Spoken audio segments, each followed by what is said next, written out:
Start करते हैं। तब तक मेरे चैनल को सब्सक्राइब एवं वीडियो को लाइक ज़रूर करना। तो चलिए कहानी स्टार्ट करते हैं।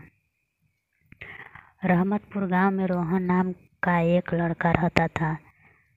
वह 10वीं कक्षा में पढ़ता था। उसके पिता दूध बेचने का काम करते थे। रोहन भी समय निकालकर अपने पापा के काम में हाथ बटाता था, जैसे गाय भैंस को नहलाना, चारा डालना और दूध निकालना आदि।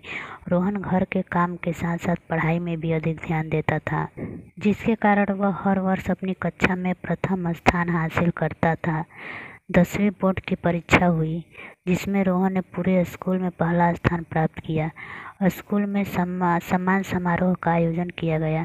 रोहन को फूल माला का हार पहना कर उसे मेडल दिया गया। सभी बच्चे ने स्टेज के सामने बैठकर रोहन के लिए तालियां बजाकर उसका हौसला बढ़ाया। समारोह समाप्त हुआ। सभी बच्चे अपने अपने घर चले गए। रोहन अपना बैग लेने के लिए क्लासरूम में जाकर देखता है कि एक लड़की, जिसका नाम मीनू है, वह टेबल पर अपना सिर झुकाकर रो रही थी। उस रूम में कोई और नहीं था। रोहन ने मीनू के पास जाकर पूछा, तुम क्यों रो रही हो? सभी बच्चे अपने अपने घर जा चुके हैं, तुम भी अपने घर जाओ। मीनू बहुत ही सुंदर और बुद्धिमान लड़की थी। उसने रोहन से रोते हुए कहा, मैंने इस बार पढ़ाई में बहुत मेहनत की थी, लेकिन मैं स्कूल में प्रथम स्थान हासिल नहीं कर सकी। मैंने अपने माता पिता से वादा किया था कि इस बार ज़रूर मैं प्रथम आऊँगी, लेकिन ऐसा नहीं हो सका। अब मैं अपने माता पिता के सामने कैसे जाऊँ? उन्होंने कहा, अच्छा तो ये बात है, तुम इसलिए रो रही हो? मीनू को हौसला देने के लिए रोहन ने पूछा, क्या मैं तुम्हें दोस्त कह सकता हूँ? मीनू ने सिसकते हुए कहा, जी हाँ। रोहन ने मीनू के आंसू पोंछते हुए कहा, दोस्त, जब रेस होती है तो उस रेस में बहुत सारे लोग भाग लेते हैं, लेकिन विजय किसी एक की होती है।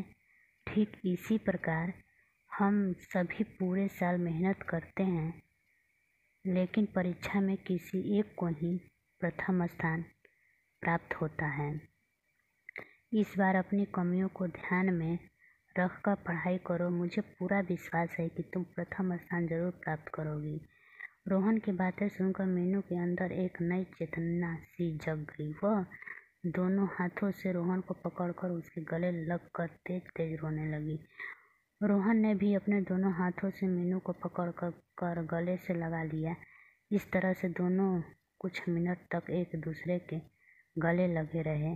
रोहन ने फिर से उसकी आंखों का आंसू पोंछते हुए कहा, चले अब घर?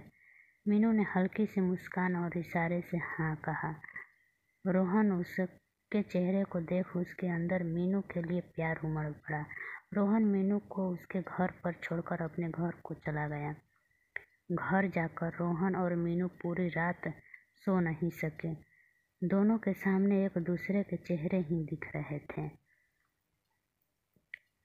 इस तरह से अब दोनों के बीच बेपनाह प्यार दिन प्रतिदिन बढ़ता जा रहा था। दोनों एक साथ रहने लगे थे। रोहन पढ़ाई में मीनू की मदद भी करता था। अब दोनों की स्कूल की पढ़ाई पूरी हो गई। मीनू अमीर घर से थी। मीनू के पिता ने उसकी आगे की पढ़ाई के लिए शहर के महंगे कॉलेज में दाखिला दिलवा दिया, लेकिन उस कॉलेज की फीस अधिक होने के कारण रोहन उस कॉलेज में दाखिला नहीं ले सका। उसने किसी और कॉलेज में दाखिला ले लिया। अब दोनों मिल नहीं पाते थे। समय बदला। रोहन के पिता की मृत्यु हो गई। अब रोहन का घर चलाना मुश्किल हो गया। रोहन अपने घर को चलाने के लिए अपने पिता की तरह घर घर जाकर दूध बेचने लगा। एक दिन रोहन सक्सेना साहब के घर पर दूध लेकर गया। सक्सेना एक बड़े अधिकारी थे। रोहन ने दरवाजे की घंटी बजाई। अंदर से आवाज़ आई, कौन? रोहन ने कहा, दूध वाला। सक्सेना साहब की लड़की एक बर्तन लिए घर से बाहर आई। उसने रोहन को ऊपर से नीचे तक देखा। रोहन उस लड़की को दूध देकर चला गया। अगले दिन फिर रोहन दूध लेकर आया। उस दिन सक्सेना साहब के घर पर कोई नहीं था। रोहन ने दरवाजे की घंटी बजाई। जैसे ही रोहन ने दूध वाला कमरे में से आवाज आई, अंदर आ जा। रोहन डरते हुए दूध लेकर अंदर जाकर देखा कि सक्सेना साहब की लड़की एक बर्तन लेकर खड़ी थी। उसने रोहन को सोफे पर बैठने के लिए कहा। रोहन ने मना किया, लेकिन फिर भी वह रोहन को सोफे पर बैठाकर बहुत सारी बातें करने लगी। रोहन को धीरे धीरे समझ में आने लगा कि सक्सेना साहब की लड़की को कहीं मुझसे प्यार तो नहीं हो गया। वह मुझसे ज़्यादा बातें क्यों कर रही है। रोहन जब भी सक्सेना साहब के घर दूध देने जाता, वह लड़की उसे पैसे भी अधिक देने लगी और उसे अच्छी अच्छी चीज़ें भी खाने को देने लगी। लेकिन रोहन का लगाव उस लड़की के प्रति बिल्कुल नहीं था। एक दिन लड़की ने रोहन को अपना नाम मधु बताते हुए अपने प्यार का इजहार कर दिया। वह रोहन को अपने गले लगाकर बोली, मैं आपसे बहुत प्यार करती हूँ, मैं आपसे शादी करना चाहती हूँ। रोहन ने कहा, लेकिन मैं बहुत गरीब इंसान हूँ, मेरे पास कुछ नहीं है, मैं आपसे शादी करने के लायक नहीं हूँ। आप किसी अमीर घर के लड़के के साथ शादी कर लो। उसकी बातें सुनकर उसने रोहन के मुंह पर अपना हाथ रखकर चुप कराते हुए बोली, तुम्हारे मुंह से ऐसी बातें अच्छी नहीं लगती। अब दोबारा ऐसी बातें कभी मत कहना।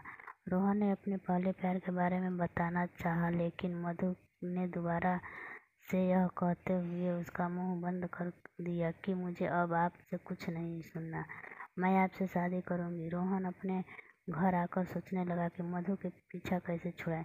अब रोहन को उसे अपने पहले प्यार मीनू की याद आने लगी। रोहन को समझ नहीं आ रहा था कि वह क्या करे। एक दिन रोहन मीनू के कॉलेज में जा पहुंचा। दोपहर की छुट्टी हुई थी। स्कूल के मैदान में एक पेड़ की छाया में मीनू और उसकी दोस्त बैठकर हंसी मजाक कर रही थी। तभी मीनू की निगाह उसकी तरफ आते रोहन पर पड़ी। मीनू तेजी से दौड़कर रोहन के गले से लग गई। मीनू और रोहन दोनों स्कूल के सामने एक रेस्टोरेंट में बैठकर बातचीत करने लगे। रोहन ने मीनू से पूछा, क्या तुम आज भी अकेली हो या फिर कोई दोस्त बना ली? मीनू रोहन को गुस्से से भरी आंखें से घूरती हुई बोली, हाँ बनाया है, वह मेरे सामने बैठा है। दोनों एक दूसरे को देखकर जोर जोर से हंसने लगी। उसी दिन दोनों ने निश्चय किया कि दोनों एक दूसरे से शादी करेंगे। कुछ दिन बाद दोनों ने अपने पहले प्यार के साथ शादी कर ली और दोनों खुशी खुशी जीवन बिताने लगे।